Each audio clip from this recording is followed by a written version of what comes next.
le club. À vos côtés jusqu'à 18h, BFM Bourse pour mesurer l'état des marchés, suivre leurs évolutions, l'écume des jours et surtout les courants profonds qu'on essaie de sentir, de ressentir, d'interpréter et de voir vers où ces courants profonds nous mènent sur les marchés. Le CAC 40 aujourd'hui en tout cas recule finalement. On était en hausse après la baisse d'hier. On était en hausse jusqu'à la publication d'un bon indicateur aux États-Unis. L'indice ISM manufacturier, il est ressorti plutôt meilleur qu'attendu et c'est très encourageant pour l'économie américaine. Sauf que du coup les marchés se disent on a un bon indicateur, ça pourrait encore plus décomplexer la Fed pour agir et resserrer sa politique monétaire. Et donc depuis la publication de cet indicateur encourageant pour l'activité, eh bien les marchés ont paradoxalement basculé dans le rouge. Good news is bad news. On retrouve ce réflexe-là. Et donc le CAC, qui était dans le vert, recule désormais à une demi-heure de la cloche, moins 0,4%. C'est le cas aussi à Wall Street, qui avait tendance plutôt à progresser. Désormais, c'est une baisse très limitée, à moins 0,6% pour le S&P. Pour cette toute première séance du mois de juin, quelle perspective désormais, alors que la Fed doit aujourd'hui entamer le processus de réduction de son bilan, quel potentiel sur les marchés, quel secteur et profil de société privilégié. Nos deux experts du club viennent de nous rejoindre, ils vont nous accompagner jusqu'à la clôture. C'est parti. Ça y est, ils sont en train de s'installer. Xavier de Buren, bonsoir Xavier. Bonsoir Guillaume. Ravi de vous retrouver, directeur adjoint de la gestion d'Inocap Gestion. Et il vient de braver, d'enjamber les embouteillages parisiens, ça doit être ça, Sébastien Corchia s'installe à l'instant. Bonsoir Sébastien. Bonsoir. Bienvenue, on est ravi aussi de vous retrouver, le responsable de la gestion collective d'UBS. La maison de gestion, on est bon. Et ce CAC 40 qui ce soir donc recule à une demi-heure de la clôture de 0,4%. L'état global des marchés, on parlera dans un instant du contexte macro, de la réduction du bilan de la Fed qui démarre aujourd'hui quand même. C'est un événement. Réduction de bilan d'une ampleur jamais vue dans l'histoire. Mais d'abord l'état des marchés. Comment est-ce que vous les jugez à l'assaut de ce mois de juin ? C'est compliqué, on a beaucoup de brouillard macroéconomique devant nous. Les entreprises jusqu'ici ont bien résisté aux incertitudes macroéconomiques. Résisteront-elles encore longtemps ? C'est une vraie question. Les niveaux de marché, les valorisations, comment est-ce que vous les jugez compte tenu de ce contexte ? Xavier. Alors on voit bien que le marché essaye de rebondir depuis le début du mois de mai. Il faut dire qu'on a eu un début d'année qui a été assez compliqué. Et donc ce rebond du marché s'est accompagné d'une baisse de la volatilité, même si, comme vous l'avez rappelé, la visibilité reste faible à court terme dans cette problématique de hausse de l'inflation, de hausse des prix de l'énergie, de hausse des taux. Tout ça, il y a un cocktail qui est assez compliqué. Mais ce qu'il faut rappeler, c'est que finalement, depuis un peu plus d'un trimestre, on a eu un changement radical du paradigme des marchés. À la fin de l'année dernière, le marché était plutôt sur une tendance, sur un scénario de normalisation de la croissance mondiale. On sortait de la très forte reprise de la sortie de la crise sanitaire et donc voilà, on était plutôt sur un scénario de cette normalisation de cette croissance mondiale. Ensuite, assez vite, on est passé sur des craintes de stagflation qui ont commencé à mettre pas mal de nervosité dans le marché. Et puis là, aujourd'hui, on est clairement dans un marché qui s'interroge sur les risques de récession à venir en Europe et aux États-Unis. Donc il y a vraiment eu un changement avec, je dirais, un choc d'offres. Et aujourd'hui, on est dans un choc de la demande. Donc tout ça, il faut que le marché le digère. Il y a énormément de choses à appréhender, de choses qui influent sur le marché. C'est pour ça qu'on a ces niveaux de nervosité, ce niveau de volatilité qui reste assez élevé dans le marché. Et je dirais que tout l'enjeu, c'est aujourd'hui, est-ce que on va vers la récession ou est-ce qu'on va pouvoir, les banques centrales vont pouvoir maîtriser cette lutte et casser cette dynamique inflationniste sans casser la dynamique de croissance. Donc l'enjeu, il est vraiment là.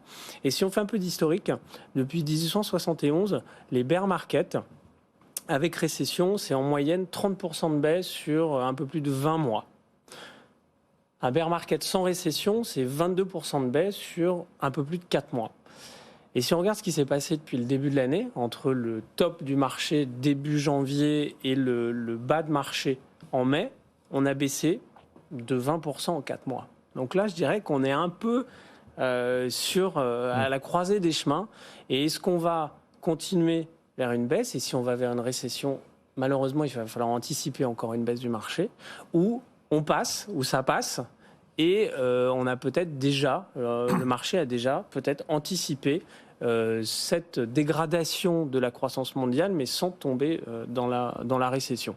Donc peut-être que la récession aujourd'hui, le marché peut s'interroger là en se disant est-ce que finalement c'est pas le prix à payer pour gommer, pour purger toutes ces dynamiques inflationnistes qui sont à l'œuvre depuis un an. Oui, est-ce qu'une récession technique, si elle reste technique et pas trop profonde et structurelle, ne serait pas un moindre mal en quelque sorte, une étape utile ? Peut-être, effectivement. Ouais. De votre point de vue, Sébastien, justement, entre une inflation qui ne cesse de surprendre, alors c'est vrai qu'aux États-Unis, on a plutôt le sentiment que le pic d'inflation est passé, mais pas en Europe. On a encore eu hier un chiffre incroyable, record d'inflation en zone euro, 8,1% au mois d'avril sur un an. C'est bien supérieur aux attentes. On sent que le pic est encore devant, d'autant que les cours du pétrole repartent à la hausse avec l'embargo européen sur le pétrole russe. Voilà, donc entre cette inflation d'une part et la crainte d'une récession qui réglerait sans doute l'inflation d'autre part, quel serait du point de vue des marchés le moindre mal ? Une croissance avec l'inflation ou une récession pour aller sortir de cette thématique inflation ? Je crois que les marchés se posent la question, même la Fed se l'est posée en se disant il faut que je fasse ralentir cette économie. Mais vous le voyez bien, même au sein des différentes banques centrales, qu'elles soient américaines ou européennes, il y a même un peu une cacophonie, bien souvent, entre ceux qui veulent aller vite et fort, ceux qui veulent aller beaucoup moins vite, beaucoup moins fort. Alors c'est encore plus vrai en Europe, parce que le jeu de ralentir la machine en créant une récession technique est un jeu quand même dangereux. On ne sait pas où on va après. La machine, elle peut vite s'emballer parce que ça fait longtemps que l'économie n'a pas connu d'inflation, et c'est pas une inflation classique. C'est pas une inflation parce qu'à un instant T, vous avez une demande supérieure à une offre, et dans le temps, comme on l'apprend tous à l'école, les usines se créent, l'offre revient. Là, on a à la fois des poussée sur la demande. Là, on a un poussé de demande qui vient de la reprise post-Covid, et puis des chèques qu'on a mis dans l'économie un peu partout. Et puis, vous avez des offres qui sont contraintes, mais contraintes par des choses qu'on connaît mal. C'est le Covid, voire qui sont encore, je dirais, dont on ne sait pas véritablement quand on va sortir. Le Covid en Chine, par exemple, qui a un effet papillon sur l'ensemble de la planète. Et puis, vous avez ces hausses de matières premières qui sont elles-mêmes liées pas forcément qu'à du climat ou à une problématique d'offre, mais qui sont liées à la guerre. Donc c'est très très compliqué de se lancer dans une récession provoquée qui par magie réglerait tout en se disant bon allez, 2 trimestres de récession et c'est réglé. C'est pas simple ça. C'est pas simple. Les marchés le savent pas, les banques centrales le savent pas. Avec en plus des États qui sont extrêmement endettés et qui continuent de l'être, parce que vous le voyez, nos populations face à cette inflation, elles ont du mal et elles veulent en fait qu'on les aide. C'est le bouclier énergétique en France qui fait que si on prend les chiffres de l'inflation en Europe, on dit, allez, 8 d'inflation par exemple en Allemagne, c'est que 5 en France, mais 5,5 je crois, 5,8, mais ça nous coûte très cher. Et ça n'a pas empêché la consommation au premier trimestre de nettement reculer en France. Oui, et puis c'est 20% en Estonie, c'est 5% à Malte, c'est 5,8 en France, c'est 8 en Allemagne, donc c'est 10 en Espagne, c'est extrêmement hétéroclite selon le degré d'intervention des États. En fait, si on met un bouclier par exemple, ou si on n'en met pas, mais si on en met un, ça détruit les finances publiques à vitesse grand V. Mais ça sauvegarde un peu la croissance. Ça sauvegarde la croissance, mais vous commencez à le voir en fait dans les spreads de taux qui nous rappellent des mauvais souvenirs et qui font qu'aujourd'hui, des taux sont en train de s'écarter un peu partout en Europe en fonction, et ça complexifie encore plus le jeu des banques centrales, parce que quand vous êtes les États-Unis, ça va, mais quand vous êtes l'Europe et que vous êtes confronté à 28 taux d'inflation différents et qui vont de 5% à 20%, eh ben, votre réponse, elle n'est pas simple. Donc, si vous engagez un peu quelque chose un peu récessionniste, pour revenir au début de votre question, quel est l'impact ? Peut-être sur 2-3 pays, vous le voyez, mais pas sur les autres. Donc, on est dans une situation très compliquée. Les marchés, eux, ont déjà, comme le disait très bien Xavier, ont déjà pris beaucoup d'informations, pricé, comme on dit, beaucoup d'informations. Ils ont envie de rebondir, on le sent, ces marchés, ils ont envie de rebondir. Il se trouve des prétextes. Ils ont pris le prétexte des minutes de la Fed, qui était un petit prétexte. Et vous avez vu, ils ont pris un prétexte à un moment où il y avait des jours fériés partout dans le monde.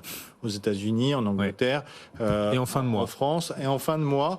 Donc, histoire de pouvoir rebondir un petit peu tranquillement, ça manque de conviction, Ça manque de Xavier là-dessus sur Oui, je suis tout les à fait ressorts. d'accord. Et puis quand on regarde aussi les performances sectorielles qu'on a dans le marché depuis le début de l'année, on a des divergences qui sont extrêmement marquées. Je vais donner 2 exemples.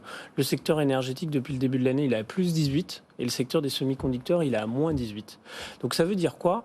Ça veut dire quand même qu'il y a certains secteurs qui sont plus proches d'avoir anticipé ou pricé, entre guillemets, une récession, et d'autres qui sont vraiment au milieu du gué. Alors l'énergie, c'est particulier. Mais quand on regarde par exemple le Nasdaq aux États-Unis, on peut se dire que là, il y a peut-être déjà une récession ou un retournement de cycle dans l'industrie tech et semi-conducteurs qui est déjà dans les cours. Donc qui pourrait donner des opportunités d'investissement. Donc ça montre qu'avec la très faible visibilité que l'on a aujourd'hui, il faut se montrer encore plus sélectif qu'avant. On recevait tout à l'heure Malik Hadouk pour CPRM, il nous disait on n'a jamais vu de perte de valorisation aussi rapide sur le marché. Le Nasdaq est passé en 6 mois de 30, le PE du Nasdaq, le ratio cours sur bénéfice de 30 à 20. C'est du jamais vu en 6 mois dans l'histoire, nous disait-il. Bon, le ratio cours sur bénéfice sur le CAC 40 est de 12 désormais. On se dit que c'est une raison suffisante quand même pour, quel que soit le contexte, la météo économique à venir, une raison suffisante, la valorisation quand même. On est dans le structurel, dans le fondamental de marché pour y revenir, pour s'y renforcer, ou non, parce que, attention, les résultats des entreprises pourraient finir par se dégrader et ces PE à marché égal, même si le marché était stable, pourraient remonter. Alors il y a plusieurs éléments. Effectivement, on a beaucoup baissé sur certains points de la cote, mais c'était pour corriger des excès de valorisation qui étaient plus justifiables. Ça, c'est très clair. Il y avait beaucoup de secteurs, beaucoup de valeurs sur lesquels on avait atteint des niveaux de valorisation qui, avec leur activité, leur niveau de rentabilité, ne se justifiaient pas. On avait des primes par rapport à leur historique, on avait des primes par rapport au marché. Et sur ce point, vous estimez que le marché est nettoyé, ça y est ? Il y a eu des corrections, au cas par cas, c'est là où il faut se montrer encore plus sélectif et c'est là où la sélection de valeur est extrêmement importante, mais il y a encore certaines exagérations. On n'a pas encore tout effacé. Il y a toujours des retours à la moyenne. On a vu à la fin du grand cycle économique précédent qui a duré 10 ans, à la fin de ce cycle où le cycle, on était vraiment dans la maturité, on avait ces divergences de valorisation qui continuaient de croître et qui devenaient de plus en plus excessives avec le secteur financier, par exemple, qui avait atteint des niveaux de valorisation qu'on n'avait pas vu depuis la grande crise financière, et des secteurs comme le secteur du luxe ou de la tech, qui étaient arrivés sur des niveaux de valorisation qui, en travail d'analyse financière fondamentale, on ne pouvait pas justifier. Donc, voilà, faut avoir ça en tête. On a eu des corrections qui sont importantes. Vous avez évoqué les publications à venir du deuxième trimestre. Qui pourraient éventuellement décevoir, enlever un filet de sécurité au marché parce que les marges des entreprises jusqu'ici sauvées, incroyablement préservées, miraculeusement préservées, ces marges pourraient commencer à se dégrader éventuellement ? Tout à fait. On a eu des publications du premier trimestre qui ont été bonnes. Ça a été des bonnes surprises. Là où on avait un petit peu de crainte, il faut dire que le premier trimestre était quasiment fait, finalement, avant qu'on ait toutes ces problématiques d'accélération d'inflation, de remontée des taux. Il y a eu sans doute aussi pas mal d'anticipation, justement, d'achat avant ces hausses de prix à venir. Donc on a eu des publications, finalement, au premier trimestre qui ont été assez bonnes. D'ailleurs, le consensus, de façon assez étonnante, a continué à monter ses attentes de bénéfices par action pour l'année. Et donc, c'est pour ça que les publications à venir du deuxième trimestre vont être importantes parce qu'il est clair qu'on devrait avoir les premiers impacts sur les marges, les premiers impacts sur les ventes dus à ces très fortes hausses des prix, ces hausses d'intrants, et aussi les premiers impacts, on pourrait les voir sur le ralentissement de la conso des ménages, mais aussi des investissements des entreprises. Donc, c'est une publication qui vont être importantes, tant sur les premiers impacts sur la rentabilité ou sur la croissance organique de ces sociétés, mais aussi sur le discours qui va être tenu. Et là aussi, on a des divergences entre le discours de certaines sociétés et d'autres. On commence à avoir des avertissements sur des entreprises qui sont liées à la consommation, et d'autres entreprises qui continuent de dire qu'il y a de la visibilité, qu'il y a des carnets de commandes. Et ça, on y reviendra peut-être après sur ces thématiques. Mais attention à ces publications qui surgiront au cœur de l'été, parce que ces publications, même si le marché ne faisait rien, étaient parfaitement stables, pourraient, ces publications, retendre les valorisations, puisque les bénéfices viendraient peut-être à se dégrader à l'occasion des prochaines publications. Sébastien, là-dessus. En fait, il faut faire attention à l'idée que parce que le marché ne serait pas cher, je dis bien ne serait pas cher, parce qu'effectivement, la cherté du marché, ça se mesure avec le PER, et le PER, c'est le cours divisé par les bénéfices. Et encore une fois, on va avoir d'ici à la fin de l'année, à mon avis, beaucoup de surprises, puisque ce qui a été dit, c'est-à-dire que les entreprises ont réussi à passer beaucoup de hausses de prix. Malheureusement, l'inflation continue, et puis il va y avoir l'inflation des salaires, etc. Donc, maintenant, elles ne peuvent plus, quoi. Donc les marges vont se détériorer. Donc je dis bien que le marché ne serait pas cher. On ne sait pas, en fait. Parce que même la croissance des bénéfices, ce fameux consensus, finalement, c'est une marmite avec plein de choses dedans. Vous y mélangez, quand vous prenez le CAC 40, vous y mettez les bénéfices de Total au même titre. Et dedans, vous y mettez les bénéfices de LVMH et les bénéfices de Danone. Donc, on mélange plein de choses. Et c'est vrai que quand vous prenez des indices très larges du type S&P ou Dow Jones Stocks 600 qui est bourré de valeurs énergétiques et de matières premières, comme par hasard, vous avez une croissance des bénéfices. Forcément, il y en a qui auront des bénéfices extrêmement importants cette année. Donc, finalement, pour moi, ça ne veut pas dire grand-chose à ce stade versus ce qu'on avait l'habitude de regarder. Au-delà de ça, dire qu'un marché est pas cher est une condition nécessaire pour acheter ce marché, mais pas du tout suffisante.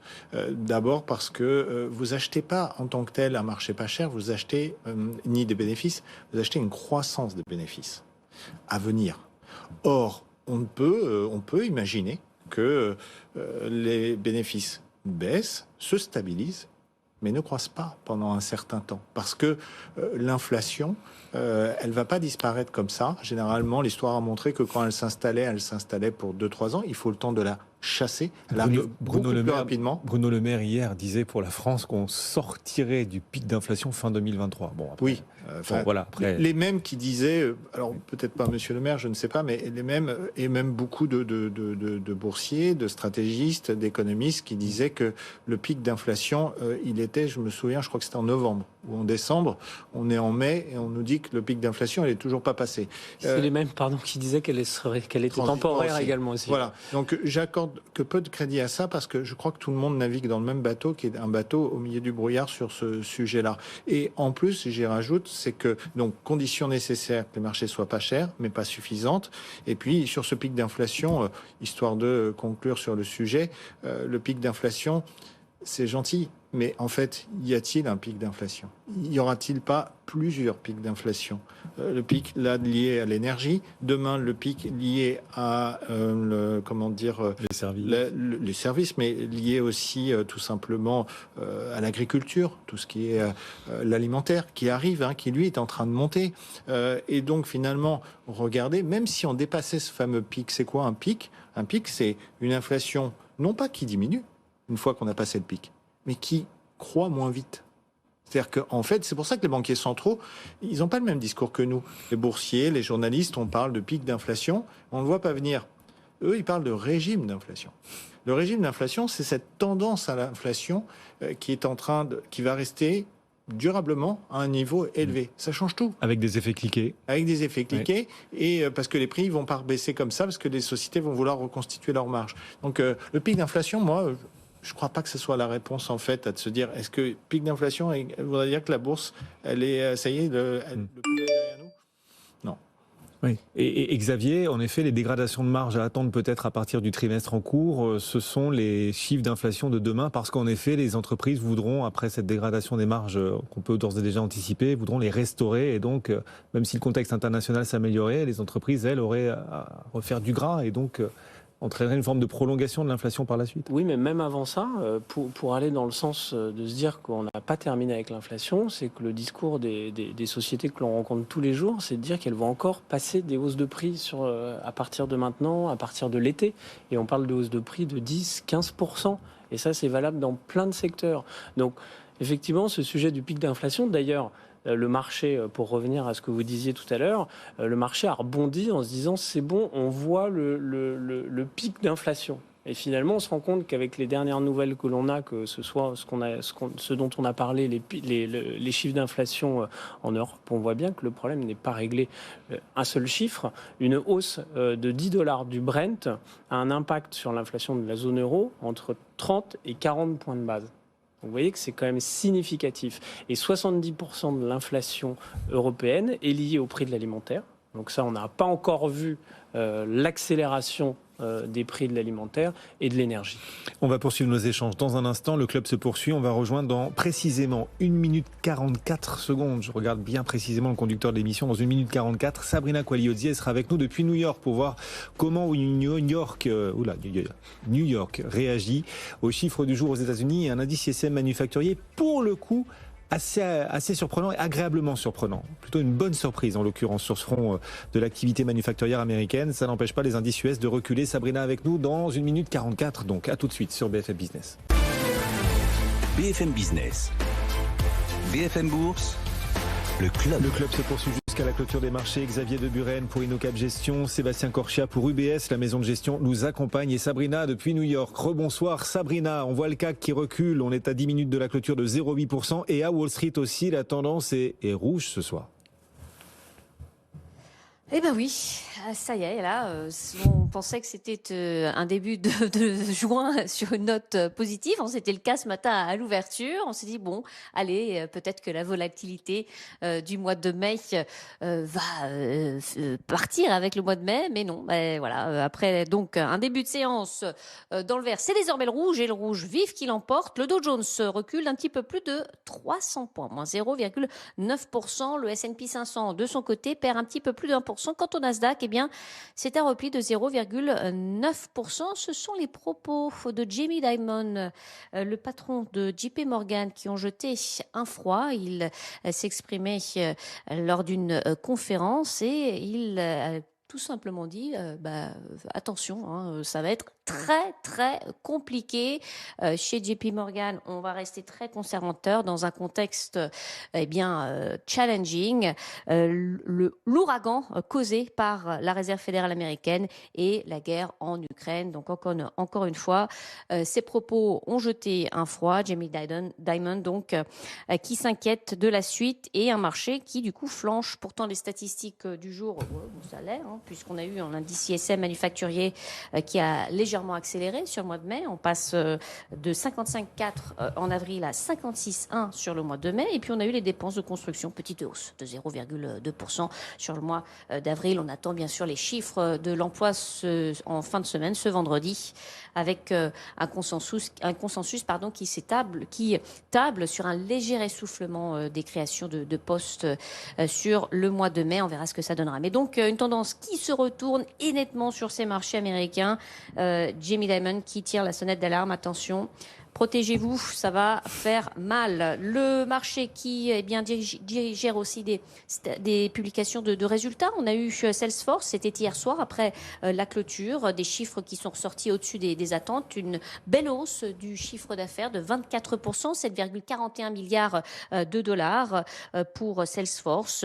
Le résultat net recule fortement dans le sillage de la hausse des coûts, moins de gains aussi sur investissement, nous dit Salesforce, qui grimpe encore, reste en hausse après cette publication, une belle hausse même, plus 11% pour Salesforce. On a HP qui grimpe d'1,3% après la publication de résultats supérieurs aux attentes. HP qui nous parle d'une demande solide en provenance des entreprises. Dans le secteur du luxe, c'est Capri qui se distingue, petite hausse toujours, plus 0,6%. On garde la hausse, mais on verra pour combien de temps. Ça s'essouffle nettement avec des résultats qui sont supérieurs aux attentes sur le trimestre écoulé, mais un peu juste en ce qui concerne les prévisions. Et puis vous avez Victoria's Secret qui grimpe de 8% suite à la publication de ses résultats trimestriels. Donc voilà pour cette séance américaine, et on est désormais en baisse sur les marchés américains après un début de séance dans le vert. Le Dow Jones recule un petit peu plus de 1%, 32 652 points. Le S&P 500 de son côté perd un tout petit peu plus de 1%. Quant au Nasdaq, c'est une baisse de 0,9%. Sabrina Quagliozzi depuis New York en direct. À tout à l'heure Sabrina, vous nous accompagnez tout au long de cette fin de journée. On est à 6-7 minutes de la clôture en Europe et le CAC perd désormais 0,8%, lui qui a fait l'essentiel de la séance dans le vert. Et cette bonne statistique US, vous en avez parlé, l'ISM manufacturier supérieur aux attentes. Paradoxalement, les marchés ont depuis basculé dans le rouge, parce qu'on se dit peut-être qu'une bonne nouvelle macroéconomique pourrait encore plus décomplexer la Fed pour resserrer sa politique monétaire. On va en parler, on va continuer d'en parler. Sébastien Corchia nous accompagne pour UBS, la maison de gestion, Xavier de Buren pour InnoCap Gestion. Oui, un bon chiffre macroéconomique et les marchés qui passent dans le rouge, c'est paradoxal comme ça à première vue, Sébastien. Oui, non, parce que vous l'avez dit, on est un peu dans cette logique que de bons chiffres alimentent en fait cette économie et la force de cette économie. Après, il faut faire attention parce que sur les ISM, il y a les ISM et il y a les ISM avec les prix payés, et ceci était un peu plus fort, et donc ça montre que l'inflation est là, elle est dans les murs. Donc il y a deux lectures de ces ISM, et puis il y avait d'autres petites statistiques qui eux aussi montrait que l'économie américaine va bien. En fait, le sujet de l'économie américaine, il va peut-être venir sa faiblesse, puisqu'on parlait même en début d'émission, mais certains évoquent des risques récessionnistes. Comment on peut aller aussi vite, éventuellement, dans une récession, quand on entend des aussi bons chiffres? Ça viendra peut-être du consommateur, parce qu'on s'aperçoit que le consommateur, un peu comme en Europe, on a été surpris post-Covid, et en dépit de l'inflation, il a beaucoup consommé. Il consomme parce qu'il a pris dans son épargne, mais aux États-Unis, il y a deux choses qui se passent. Et ça, je vous invite à regarder ces prochaines statistiques. C'est le taux d'épargne des Américains qui est en train de s'effondrer. Et en fait, ils payent l'inflation. Il n'y a pas de bouclier énergétique comme en France. Donc, ils payent l'inflation avec ses économies. Mais ces économies commencent à arriver à zéro. Et pour les gens les plus fragiles, même on a des taux négatifs. C'est-à-dire qu'ils commencent à tirer sur leur carte de crédit. Et la confiance des consommateurs commence à baisser fortement. Donc, on a là des chiffres économiques d'entreprise, mais on a un consommateur américain qui a toujours tiré l'économie américaine, qui commence à être très fragile. Attention, c'est ça, à mon avis, qu'il va falloir surveiller. Oui, Xavier résumait les choses tout à l'heure en disant on va passer d'un choc d'offre à un choc de demande, là, comme ça, d'un seul coup. C'est un peu ça. Ouais. C'est ce qui est en train de se profiler. Et un choc de liquidité ou pas? C'est le début, là, on est 1er juin, le début donc du processus de réduction du bilan de la Fed. Ça y est, à partir d'aujourd'hui, réduction du bilan de la Fed d'une ampleur inégalée. Jamais dans l'histoire, une banque centrale n'avait réduit son bilan dans de tels volumes, dans de telles proportions. Est-ce qu'on est certain de pouvoir anticiper les effets qu'aura cette réduction du bilan sur les marchés, sur l'économie? Alors, inégalée, mais à proportion de la manière inégalée dont le bilan avait été augmenté. Donc, il faut mettre les choses en proportion. Maintenant, c'est les premiers jours. Non, je pense qu'on n'a pas d'idée véritablement de l'impact sur les marchés. Ce sont les premiers jours. Les marchés l'ont déjà anticipé. En fait, ce ne sont pas trop les marchés d'actions qui vont souffrir de ça. C'est les marchés de taux et c'est les marchés dits de high yield. C'est eux qui sont le plus sensibles de retrait de liquidité des marchés de taux. Donc, on est obligé d'attendre un peu pour voir ce qui va se passer là-dessus, si ça va avoir un impact. Mais regardez, pour l'instant, les gens s'interrogent plus sur le niveau des taux, la hausse des taux, l'effet prix, que l'effet volume, même si ce n'est pas à ignorer. Mais aujourd'hui, je crois que personne ne sait. Et sur les taux, alors voilà, cette question, est-ce qu'on a fait quand même l'essentiel du chemin dans la remontée des taux obligataires qui a fait tant souffrir le Nasdaq, les valeurs de croissance? On voit que depuis quelques semaines, on plafonne quand même sur le 10 ans américain autour maximum de 3%. Ça signifie que, même si le resserrement n'en est qu'à ses débuts, on a atteint l'objectif sur le marché obligataire et que les taux ne remonteront plus beaucoup? Beaucoup le pensent, ce qui n'est pas le cas sur les marchés européens. Vous voyez, ça reprend de la vigueur sur les taux longs, notamment parce que les chiffres d'inflation sont de plus en plus forts. En fait, la réponse, elle va venir de est-ce qu'il y a risque de récession ou pas. S'il y a un risque de récession, a priori, on peut imaginer que les taux rebaissent. Donc, paradoxalement, c'est comme votre statistique de tout à l'heure, si bonne nouvelle n'est pas forcément égale bon chiffre, pas forcément bonne nouvelle, si les taux venaient à baisser, le marché pourrait s'inquiéter que là, ça y est, c'est parti, parce qu'il le verra à travers l'inversion de la courbe des taux, qui pour l'instant est complètement plate. Ça veut dire que le marché n'a pas choisi un camp entre inflation, récession et autres. Si les taux rebaissent, vous allez vous dire, tiens, c'est une bonne nouvelle, ça détend. Ce sera peut-être une mauvaise pour les marchés. Oui, c'est ça. Parce que si les taux baissent, ce serait un signe d'inquiétude supplémentaire sur la croissance. Dans l'inversion, ça créerait l'inversion de la courbe des taux. Alors, en termes d'allocation, justement, comment est-ce qu'on traduit les choses? Vous-même, les sociétés que vous suivez, quelles sont celles qui vous semblent les plus intéressantes à surveiller en ce moment, Xavier, pour les investisseurs qui nous écoutent et qui veulent peut-être se former au marché? Quelles sont celles qui révèlent le plus l'ambiance du moment ou qui apportent des réponses qui vous semblent les plus intéressantes? Déjà, à très court terme, il y a une opportunité d'investissement pour se couvrir contre le risque de l'inflation, c'est d'investir dans le secteur de l'énergie. Évidemment, ça c'est assez logique. Après, je dirais, il faut toujours se concentrer aujourd'hui, à être très sélectif dans ces valeurs, privilégier des entreprises de qualité qui ont cette capacité à maintenir leur hausse de prix, leur pouvoir d'augmentation de prix, ça c'est très important. Et elles seront sans doute de moins en moins nombreuses. Elles seront sans doute de moins en moins nombreuses, mais c'est vers celles-ci où faut aller, car si vous arrivez à continuer à augmenter votre prix, ça veut dire que vos produits, votre service, votre valeur ajoutée est essentielle et que vos clients sont prêts à payer le prix pour votre technologie, pour votre service ou pour vos biens. Et ça, c'est un gage justement de pouvoir préserver la rentabilité intrinsèque des sociétés. Il faut aussi privilégier de la visibilité sur des carnets de commandes, sur de l'exécution, ça c'est très important, et des entreprises qui ont cette capacité à avoir des retours sur capitaux investis qui sont supérieurs à leur coût du capital. Je pense qu'avec un cocktail comme ça, on arrivera à naviguer entre les gouttes de marchés difficiles.